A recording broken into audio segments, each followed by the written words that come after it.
mudah-mudahan tumbuh bagus.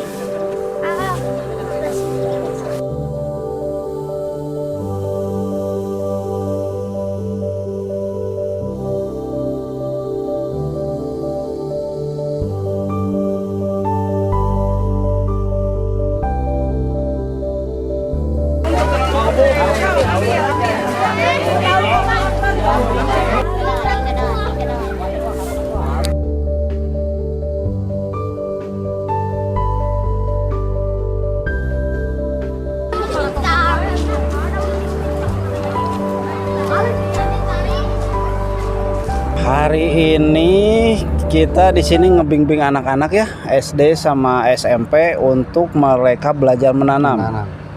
Dan juga memperkenalkan jenis-jenis tanaman di sini. Terus tadi juga Ambil daun-daun.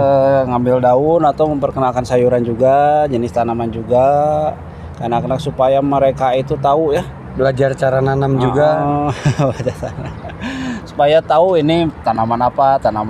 Nah, kebanyakan kan mereka itu taunya itu buah-buahan. Ya buahnya aja, pohonnya mereka itu tidak tahu. Nah, kesan-kesannya hari ini tuh senang banget ya. Apalagi bisa melihat ini nih hasil karya, Luar biasa. Tunas Nusa nih Bu Ramalis ya. Ini hutan Miyawaki, terus ini ada tanaman-tanamannya tuh. Luar biasa, senang banget pengalaman hari ini. Kenalkan, saya Mamang Kebun atau Odoy Tunas Nusa ya dari Ranca Ekek REC ini. Dan ini teman saya Ibnu dari Ranca Ekek. Pesan-pesannya mah bagi saya itulah semangat untuk menanam lah. Nanam sayuran, buah-buahan, penghijauan. Dan itu terutama di halaman rumah, pekarangan ya di belakang. Kayak gitu, manfaatin lah.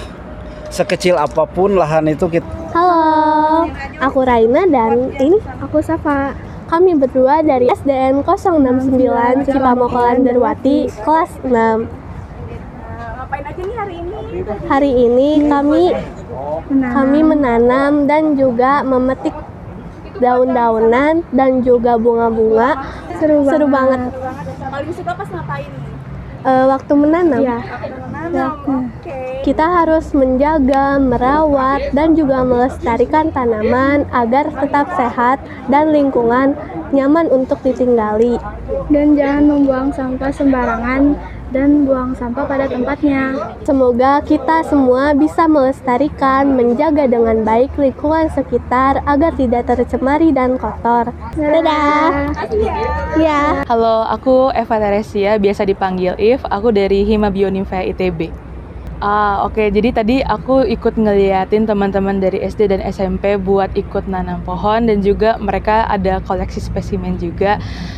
Terus tadi juga sempat ngobrol dengan pihak-pihak lain dari Tunas Nusa, Kehati, dan teman-teman lainnya buat berdiskusi terkait dengan program yang mau dijalanin. Menurut aku rasanya itu kesannya seru sih karena aku bisa belajar banyak dan bisa ngerti juga kalau ternyata urban biodiversity dan juga terkait dengan iklim ini jadi sesuatu yang penting dan merupakan ilmu yang terintegrasi dan kayak berkolaborasi secara kolektif sama orang-orang di sekitar gitu. Jadi nggak cuma satu pihak aja, tapi ternyata kita juga harus bisa kolaborasi sama yang lain. Dimanapun tempatnya, keanekaragaman hayati itu penting karena kita juga nggak bisa terpisah sama alam meskipun kita di perkotaan, jadi kita harus bisa jaga sebaik mungkin. Halo semuanya, jadi aku Ahyaita, aku perwakilan dari Karasa Bandung.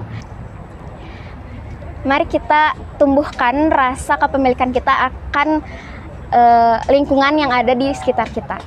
Dengan cara apapun itu, mau menanam pohon ataupun sekedar membuang sampah pada tempatnya. seperti itu. Assalamualaikum warahmatullahi wabarakatuh. Waalaikumsalam. Ini Kak Tian, namanya nanti lengkapnya Christian apa gitu ya? Iya. Oh, ada apa? Udah, Ya. oke. Beliau adalah mitra kami yang baru dari Yayasan Kehati. Betul. Nanti jelasin ya, Kehati teh apa gitu ya. Iya. Nah, tapi posisi kami saat ini ada di Cipol atau ruang Hutan Terbuka, Miyawaki Agroforestry Cipol di Kota Bandung begitu ya. Jadi ini adalah nanti dilihatin ya Kang Irfan ya suasananya begitu ya. Ini adalah hasil karya kolektif di Kota Bandung untuk membangun iklim mikro yang lebih baik untuk beradaptasi dan mitigasi perubahan iklim. Mitra kami untuk daerah ini adalah DSDBM begitu ya. Nah, ke depan nih dalam 1 tahun ke depan kita punya kerja bareng banyak nih. Betul. Oke. Bu Ramalis ya. Pertama cerita dulu lah Yayasan Kehati itu apa? Iya, terima kasih Bu Ramali Sampurasun. Saya Tian Rampes. dari Yayasan Keanekaragaman Hayati Indonesia atau dikenal dengan Yayasan Kehati.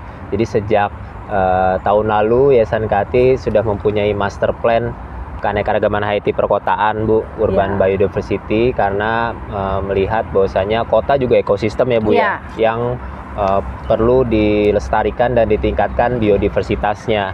Jadi mulai tahun ini senang sekali bisa bermitra dengan Yayasan Pilar Tunas Nusa Lestari. Di sini ada Bu Ramalis karena sudah melakukan pelestarian dan juga pengayaan biodiversitas di ekosistem kota.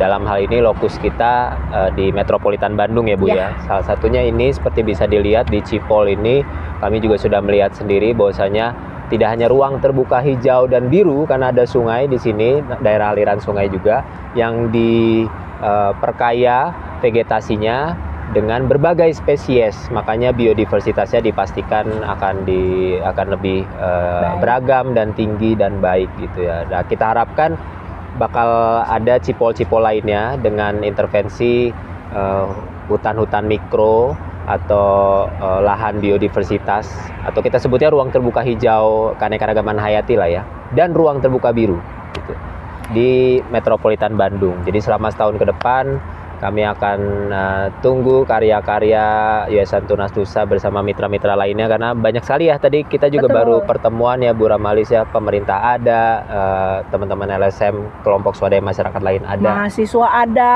akademisi bocil, riweuh sekolah, banyak ya. SD, SMP Ya, tadi juga betul. hadir. Jadi senang banget dan iya, saya ditemani dengan tawon Cipol.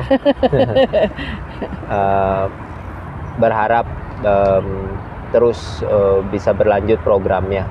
Jadi dengan Yayasan Kehati ini untuk kami adalah program lanjutan ya. Jadi waktu kita menggarap ini masuk 3 tahun adaptasi dan mitigasi perubahan iklim, kita menjadi sangat sadar bahwa keanekaragaman hayati itu menjadi kunci ya, supaya kondisinya secara perlahan terjadi perbaikan, direstorasi begitu, dan nanti karena beragam, lebih stabil, iklim mikronya lebih baik, kira-kira begitu. Nah, beruntung kami tahun ini melaksanakan program didukung oleh Yayasan Kehati, ada 5 kegiatan.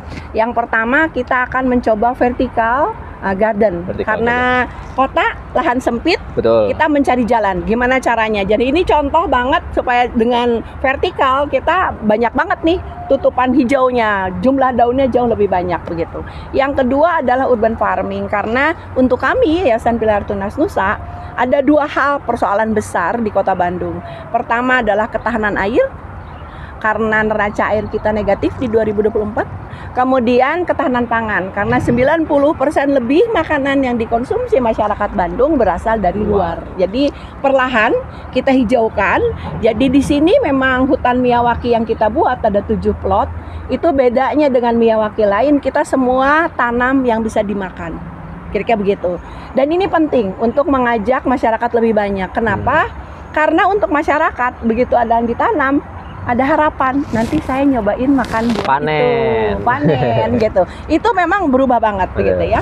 Nah, jadi yang kedua urban farming, yang ketiga adalah merestorasi. Ini contohnya hijau dan biru, air dan tanaman-tanaman.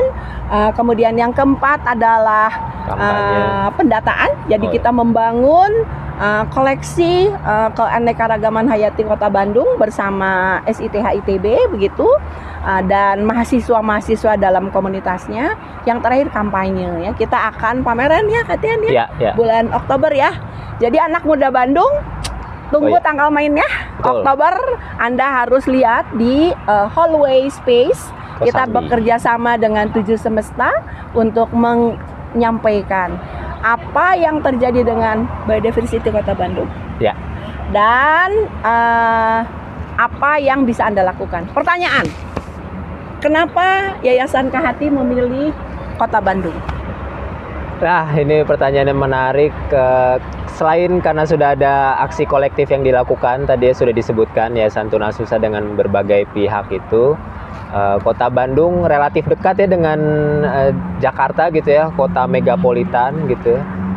Kemudian ada Provinsi Jawa Barat. Kota Bandung kan berada di Provinsi Jawa Barat. Ibu kotanya. Betul, yang sudah cukup progresif Bu. Sudah mempunyai Perda 32 tahun 2023 tentang RTH Kahati. Jadi tidak hanya menghijaukan atau membirukan ruang terbuka, tapi juga memastikan ada biodiversitas. Jadi program Urban Biodiversity Kota Bandung nih langkah yang tepat untuk kita dukung dan jadi model mudah-mudahan ya. Nah, Perda ini tuh menariknya karena tadinya tuh hanya 3 hektar baru boleh dibikin minimal ya, Taman Kahati. Ya. Sekarang tidak ada luasan, dan dengan hutan mikro Miyawaki ini 12 meter persegi pun bisa bikin hutan gitu ya. Jadi harapan kami kita akan juga masuk ke kelurahan ini, bikin hutan di kelurahan, di halaman, di mana begitu, ke sekolah begitu. Jadi kami mohon teman-teman dari asosiasi forum guru, kepala sekolah, forum lurah, kita sama-sama deh bikin hutan-hutan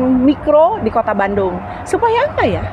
Supaya mengurangi panas suhu di kota ini kan identik dengan polusi dan juga urban heat island. Jadi panasnya itu berkali-kali lipat karena dampak dari perubahan iklim dan juga polusi di kota itu sendiri. Oke, jadi seperti di sini ya Bu ya.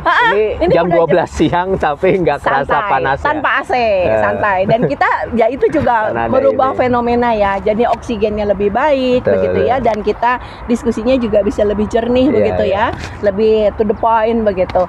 Nah, bismillah, mudah-mudahan langkah Yayasan Kahati ini bisa mengundang juga kelompok-kelompok lain semua ya. Betul. Media nih belum hadir nih tadi. Ya. Jadi dari pebisnis ada, sudah pemerintahannya dari pemerintah provinsi, dari RW bahkan sudah ada ya, dari kota begitu. Kemudian akademisi ada banyak, universitas, SD, SMP, SMA belum ini. Kita ajak juga ya SMA ya. Ini bagiannya provinsi. Last note, last word. Harapannya apa? Kota juga ekosistem, mari kita jaga. Kita sebagai warga kota juga patut punya biodiversitas yang baik ya. Dan tidak usah, atau sebaiknya kita mulai mengurangi lah ya ketergantungan kota ini kepada pasokan makanan dari desa. Tidak adil. Jadi mari kita bercocok tanam dimanapun bisa. Jangan alasan tidak punya lahan karena 60 cm persegi itu bisa ya bikin tower untuk makanan. Selamat siang, selamat hidup senang, segar, penuh oksigen karena kita selalu bercocok tanam. Dadah.